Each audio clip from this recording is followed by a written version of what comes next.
Hey Fragrance Junkie Gang, welcome back to the channel, and if you are new, welcome. Today's review is of Sandy Cheeks from the SpongeBob Collaboration from Goose Creek. We all need that down-to-earth, grounded type of friend in our lives, and that is exactly what Sandy's character and scent is giving. When I first smelled this candle, I felt like it reminded me of a scent I smelled from Goose Creek before, but I couldn't think of the exact candle. I would say if you're an earthy, woodsy lover and you like fragrances that have a fall vibe to it, then you may want to give Sandy Cheeks a try. I think Goose Creek did a good job on the labels in this collection. It's a fun, nostalgic collaboration for a lot of us, and I love the purple colored wax as well. I feel the wax colors really add to the funness of the collab. The scent story states that this fragrance smells like entering Sandy's tree dome for the first time, where you're greeted with the smell of oak trees, wild acorns, and fresh garden greenery. We have notes of oak tree, wild acorns, and garden greenery. On cold and while lit, this fragrance smells exactly like what I would imagine Sandy's home would smell like. To my nose, all of the scent notes are present and blended together nicely to the point where you get some woodsiness from the oak tree note,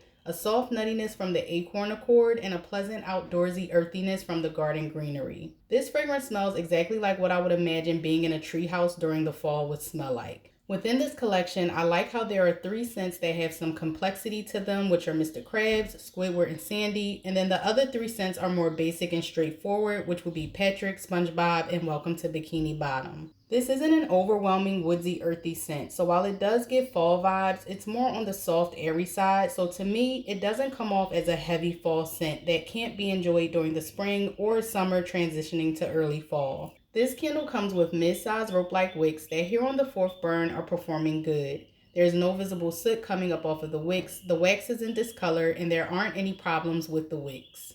On the first burn in my bedroom, this candle was a bit much in terms of the strengthened throw and gave off a slightly burnt wood smell. On subsequent burns, the strengthened throw became more toned down and the burnt wood smell that I got on the initial burn subsided. It could have been the wood note mixing with the nuttiness that gave me that slightly scorched impression, but I'm glad it went away, making the scent more enjoyable in a closed concept. What started out as a strong medium died down to a soft medium without the use of a hurricane. If you enjoy a more subtle, woodsy, earthy blend, then this candle may be a good option for you. If you want a stronger earthy scent, then I say go for Mountainside or Stormy Day Snuggle.